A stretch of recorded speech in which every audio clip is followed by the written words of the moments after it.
the pudding, and the pudding in this case is a football. Boom! Eat my goal! The goalie has got football pie all over his shirt.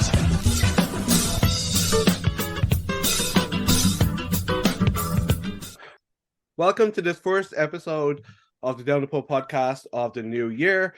Our guest today has played for Tacoma Defiance in the USL, Brisbane Roar of the A-League, and was recently announced as a player for Cavalry FC here in Canada in the CPL. Welcome to the show, Jesse Daley. Thank you very much for having me. We usually start the show off with a couple of softball questions just to ease you into things. So what's the last movie you watched? Last movie I watched? Wow, that's a good question. I'm not sure. I think Jeffrey Dahmer was the last kind of series docu-series I watched on Netflix. So that's a pretty dark one, but that's probably the last thing I watched. Yeah, I'm sure that was traumatizing, man. Jesus, that was horrible. What's actually? I didn't finish it. It was it was that disturbing that I only got halfway through. Holy shit! What's your favorite cheat meal? Favorite cheat now? Probably pizza or something like that after a game. Nice. Team you supported as a kid? Liverpool. There was an Aussie there, Harry Kewell. So yeah, they won my heart. Oh, yeah, Scouse bastards. Messi or Tim Cahill? As a player? Yeah. Messi. You have to go Messi, especially when he's out of the World Cup. But obviously Tim Cahill is an Australian legend, and yeah, it was a very special player for our national team. Like Messi can dribble, he can shoot, he can score, but can he head a ball the way that Tim Cahill can? You know what I mean? Like it's he was unbelievable in the air, wasn't he? I think you just picked Messi because you're a Liverpool fan and you hate everything. So and the player you most style your own game on? Oh, that's a tough question. I think Steven Gerrard was one of my favourite players growing up. I wouldn't necessarily say I style my game on him. I think that would be pretty insulting to him. He bases game on yours, man. Yeah, I wish. No, I think I try and take bits from all the top midfielders in the world: Frank Lampard, Steven Gerrard. Players like that. I would say. So, being a Liverpool fan, when Robbie Fowler was around the Brisbane Roar, did you ever get to meet him? No, I was actually still in Seattle when he was the gaffer at Brisbane. So no, I didn't. But I heard plenty of good things about him and his assistant as well, actually. So we're based here in Halifax. Your agent Alex Takarolis is well known for having played for the Wanderers here, and he's a bit of a legend himself here in Halifax. So how did you guys connect? Because it always interests me how a lad in Australia connects with a randomer in Canada. So how did that come about? It was actually through a mutual friend. So a friend that I've had for a long time actually knew Alex, and yeah, that was how the connection started.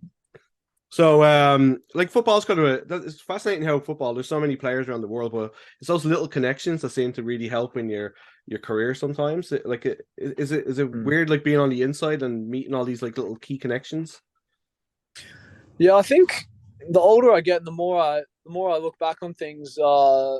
Sometimes, there's silver lining moments when you wonder if you didn't meet that person or be involved at a certain place.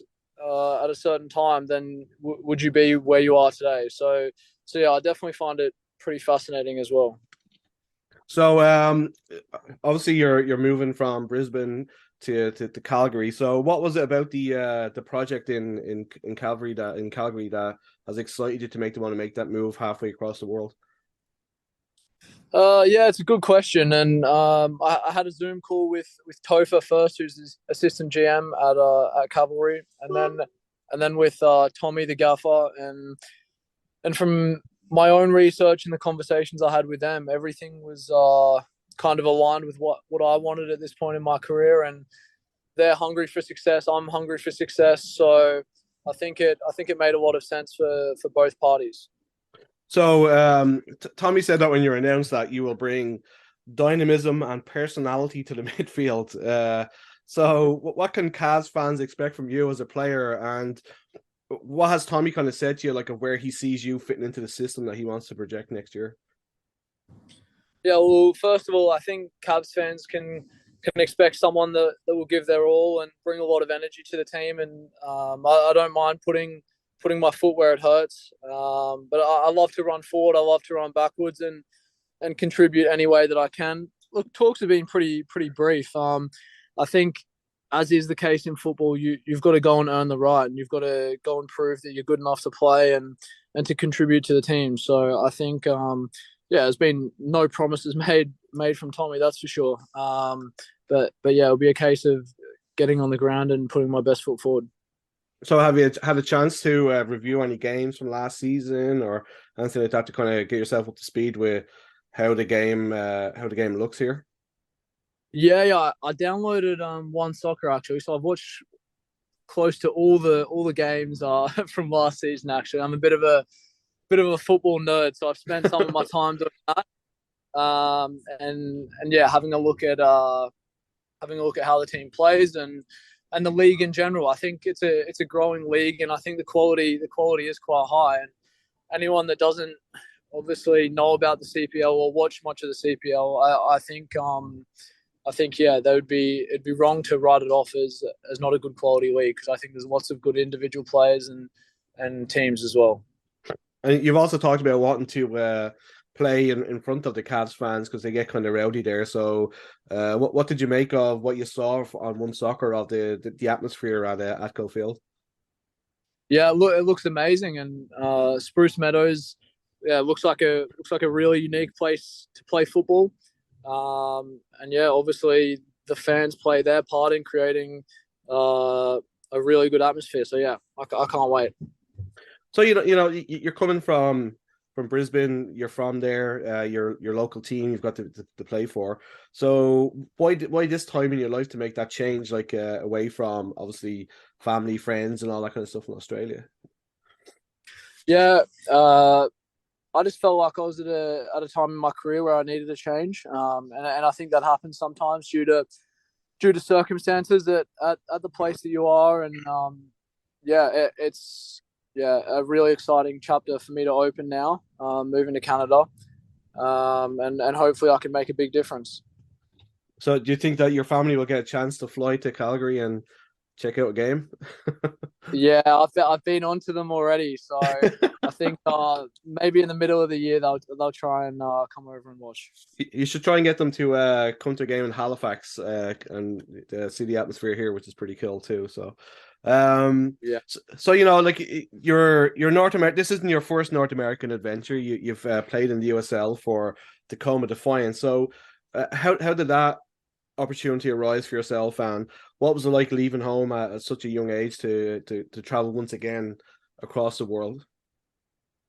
Yeah, it was difficult. It was definitely difficult for the first few months. It came about through an Aussie coach that was over there at the time, by the name of John Hutchinson. He'd had a pretty big career back in the A-League, played for the Maltese national team as well.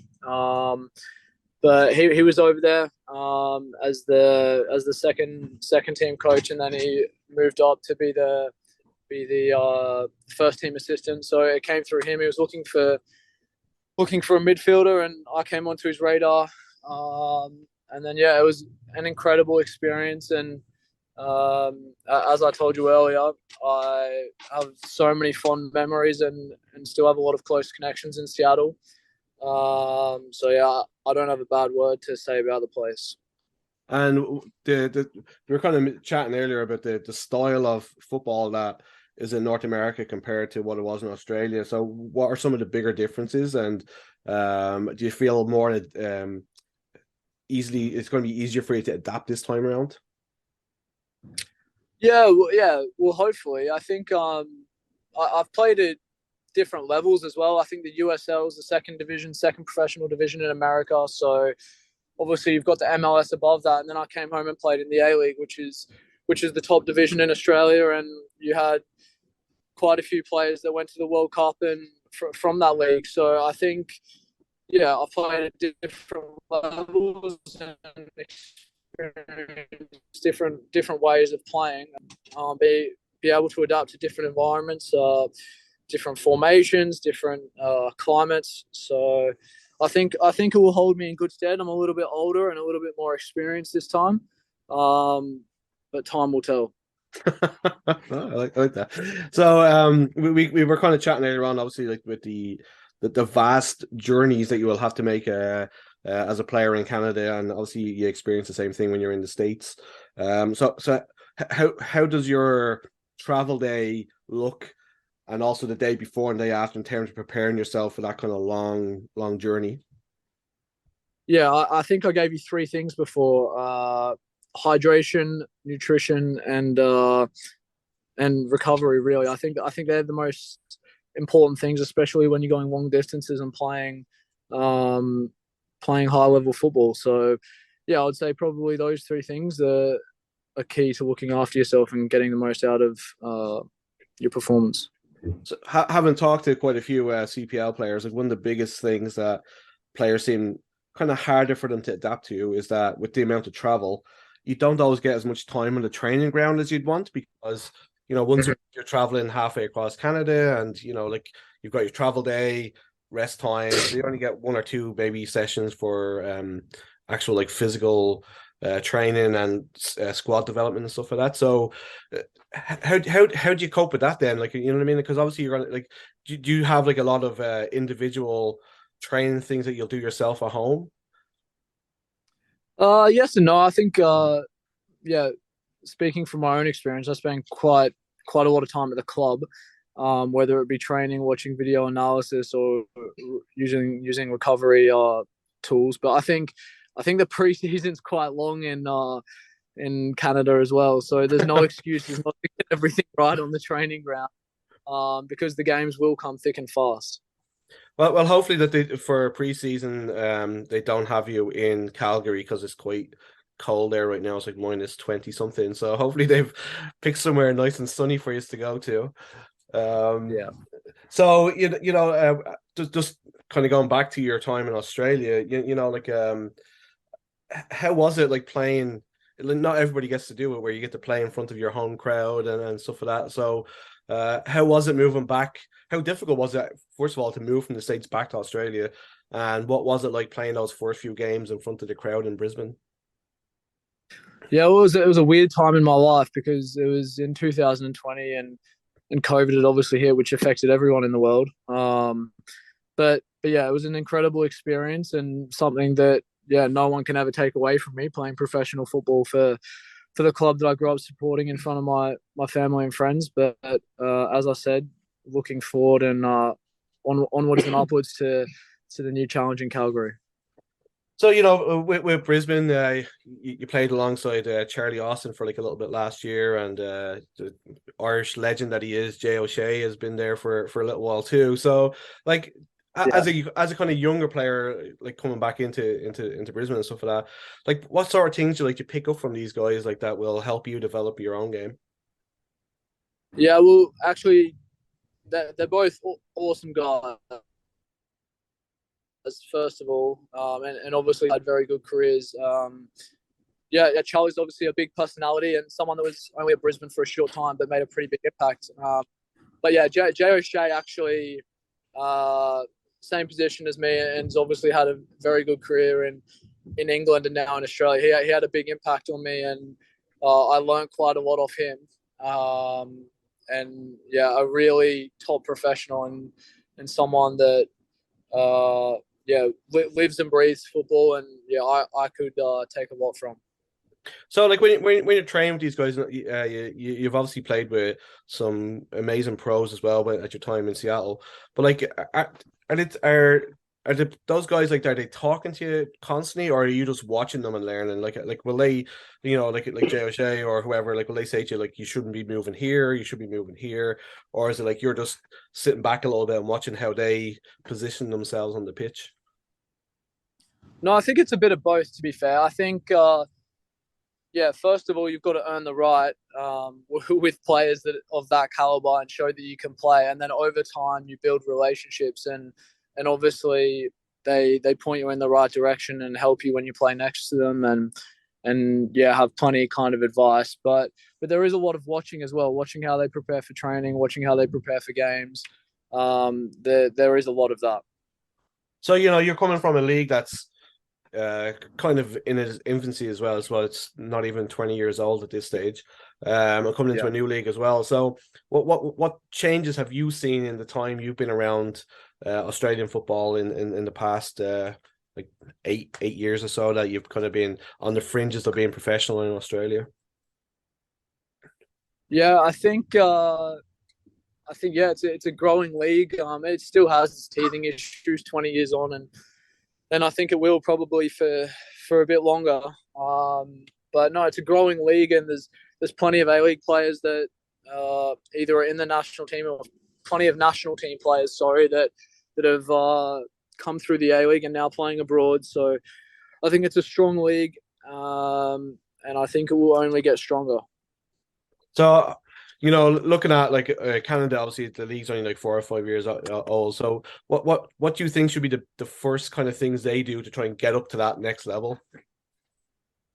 I think it's a case of just time, really. I think doing all the right things, doing the basics well as well, facilities, infrastructure.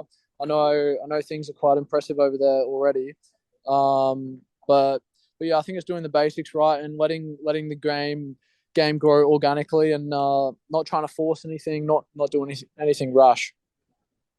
So, obviously in Australia, they went through that phase of the MLS did it too, where they're bringing in players on the back end of their careers, like Del Piero was there, and I think Damien Duff from Ireland was there as well, and obviously Charlie Austin. Do you think that's a good way to go, like to get bums on seats, to get like big names, or do you think it's better to kind of just stay with the formula of bringing through young players to get them into the national team, kind of like the what the A-League's kind of been doing more recently? I think it's got to be a mix of both, because when you've got players like Charlie Austin or a Jay O'Shea, like we're talking about, and then you have maybe a nucleus or a core of young Australian players, then it's only going to be good for the young Australian players learning off the more experienced ones. I don't think that you can just have all young Australians or all young Canadians, because yeah, I know. Speaking from a personal perspective, the most I've learned in my career is from those senior pros that have been there and done it. So I think a mix and a balance is nice, and I don't think there is a black and white way of doing it personally. So when can Cavs fans expect you to arrive in Alberta, so they can kind of get to meet you and get pictures and autographs and all that fun stuff that goes with it? Yeah, I'll be there in a week from today, actually. So a week from today, I'll be on the ground, and yeah, I can't wait to meet everyone. Make sure you have a pair of gloves, a scarf, and a hat. You might need it. So I don't want to keep you too long, because I know you're rushing to dinner. So I at the end of the show, we normally always ask people. So if you're going to play in a 5-a-side tournament, from the players you've played with, who makes your team?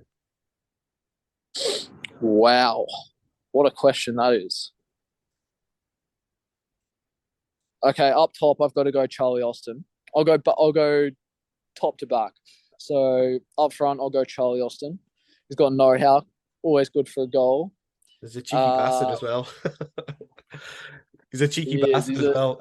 He's a funny guy. So I'll put Charlie up front. I've got to put myself in, don't I? So I'll play myself in midfield with Jay O'Shea. Yeah, I think I'll do that. Yeah. Actually, I'm going to put Scott McDonald up front as well. Celtic man. Nice. Scott McDonald up front too. And then, so we'll go a 2-2. Charlie and Scotty up front, Jay and myself, and then a keeper. I'm going to go Jamie Young, a goalkeeper I played at Brisbane Roar as well. Phenomenal goalkeeper. That's a fucking good team, man. The front line is. Oh no, it's got goals in it. Yeah, as a Celtic fan, I'm pretty impressed. So if you just want to just repeat your team for us, I'd really appreciate it, man. So Jamie Young in goal, and then we'll go myself and Jay O'Shea at the base with Scott McDonald and Charlie Austin up front.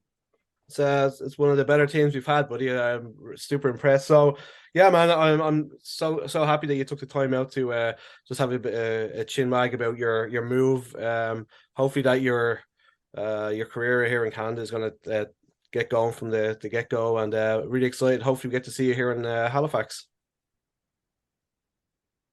Brilliant. Thank you for your time.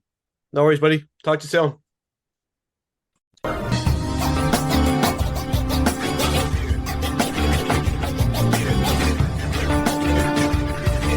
Folks, please. Right foot, please. Time to drink up, folks. Get out. Out to foot.